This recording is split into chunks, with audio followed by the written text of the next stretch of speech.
Desde hace una década aproximadamente en la región se están impulsando la visibilización de los delitos sexuales de lesa humanidad como delitos autónomos y tratando de que los distintos tribunales y comisiones de la verdad los analicen, los investiguen y los sancionen de manera separada y también reparen a las víctimas de manera separada. Esto es una tendencia que CLADEN ha estado acompañando en varios países de la región y que se observa en Guatemala, en Perú y también en Argentina. Acá nos ha costado mucho conseguir que los jueces visibilicen a estos delitos y los sancionen de una manera diferente que la de la tortura. Poner a estos delitos adentro de la bolsa de la tortura significa también un poco como difuminarlos.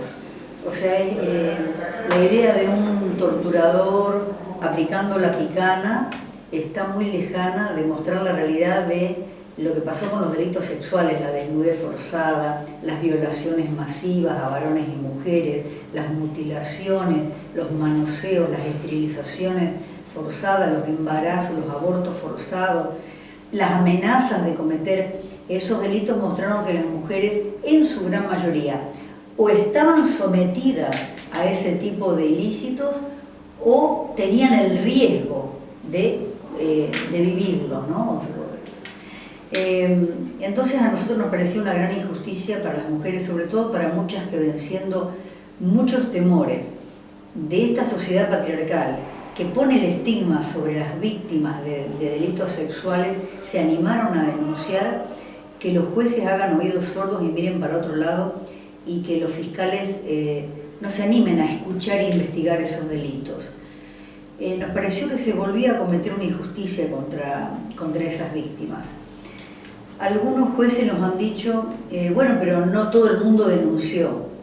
Si hubieran sido de verdad masivas y reiteradas, hubiera denunciado todo el mundo.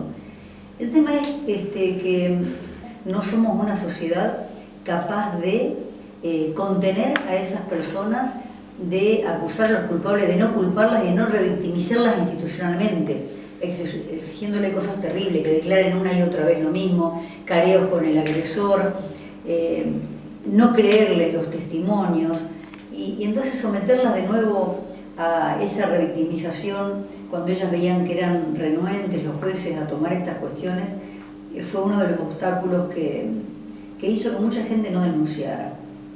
Y la violencia que sufrieron los varones, por supuesto, era mucho más difícil de denunciar que para las mujeres, porque hay que reconocer que en estos últimos 25 años, 30 años, en la Argentina fuimos construyendo todo un corpus jurídico, teórico y político para sostener la violencia contra las mujeres.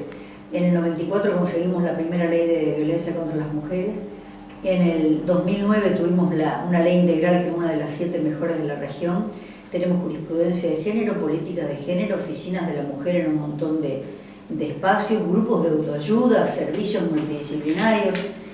Y los hombres ni siquiera lo hablan entre ellos, no se animan, nadie los contiene, entonces no hay un relato social que les permita darse cuenta de que reconocer esa violencia sexual contra ellos no les hace perder la masculinidad. Entonces, nosotras exigimos que cuando se reabrieron los juicios, estos tribunales tomaran esos criterios y visibilizaran y sancionaran estos crímenes y repararan a las víctimas.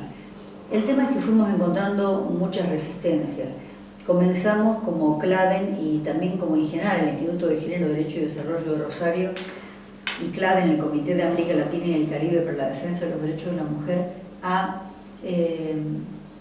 interponer amicus curiae ante distintos juicios que se llevaban por distintos centros de detención. Comenzamos con el caso de Campo de Mayo.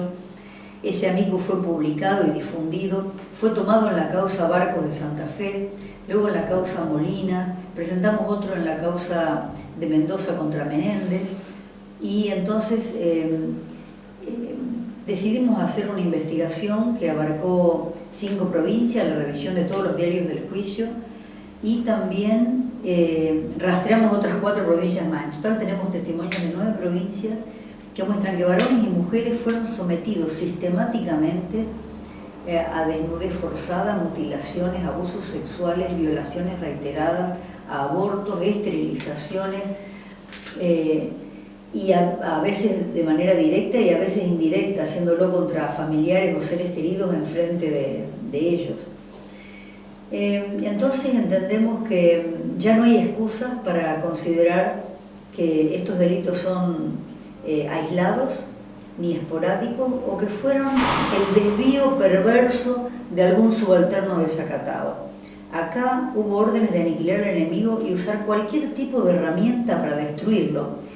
Y entonces tenía una estructura este plan que partía de una dirección centralizada y una ejecución descentralizada de esa manera y de ese destino que se le daba al prisionero.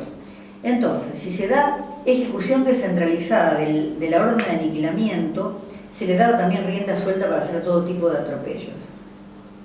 Por otro lado, no encontramos ninguna orden de sanción de los superiores para con las personas que habían cometido estos ilícitos, con lo cual muestra que lo habían tolerado los ilícitos. Y tenemos que recordar que la Convención de Belén do Pará hace responsable al Estado por la violencia contra la mujer que haya sido perpetrada o tolerada por el Estado. En estos casos encontramos las dos figuras, casos en que el Estado la perpetra directamente y casos en que agentes del Estado ven la perpetración de la violencia y la toleran. Y entonces decidimos que era un empeño de CLADE en tratar de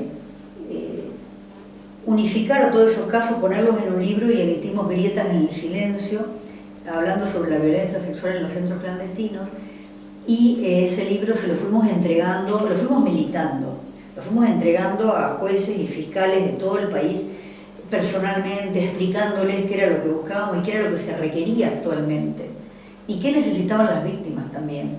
Muchas víctimas que no se han atrevido a declarar, cuando sienten que el torturador que las violó ha sido sancionado por otra víctima que se atrevió a denunciar, se siente de alguna manera reparada. Es terapéutico.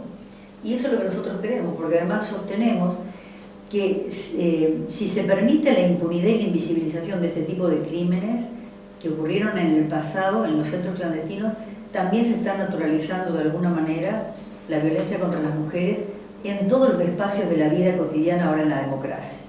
De todo modo hay un correlato. O sea, nosotros no podemos tener en violencia sexual un índice de impunidad de 1.3 de casos condenados sobre cada 100 denuncias de violencia sexual y no hilarlo con el pasado, donde la violencia sexual era simplemente un daño colateral, algo normal en la represión ilegal.